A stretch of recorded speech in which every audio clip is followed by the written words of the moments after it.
যত্ন করলে রত্ন মেলে। বন্ধুরা, আমি যে গাড়িটা চালাই এই গাড়িটা 2016 সালে রেজিস্ট্রেশন করা কোম্পানি। এই গাড়িটা 2016 সালে আনছে।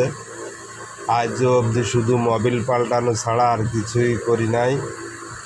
কোনো দিনও ইঞ্জিন নামানো লাগি নাই, গিয়ার বক্স নামানো লাগি নাই, শুধু চলতে থাকে গাড়ি।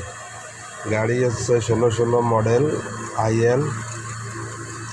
তাই যত্ন করলে রত্ন মেলে। এই যে কেবিনটা, সেই কেবিনটায় যেরকম কোম্পানির থেকে আসছে সেরকমই আছে। কোনো রকমও কোনো আঘাতপ্রাপ্ত হয় নাই, শুধু জং ধরে ধরে নষ্ট হচ্ছে। তাও সেরকম নষ্ট না। এই কেবিন আরও 10 বছর চলবে, শুধু একটু রিপেয়ার করে নিলেই হবে। তাই যত্নে রত্ন মেলে। সব কিছুরই যত্ন নেবেন, রত্ন মিলবে। ধন্যবাদ।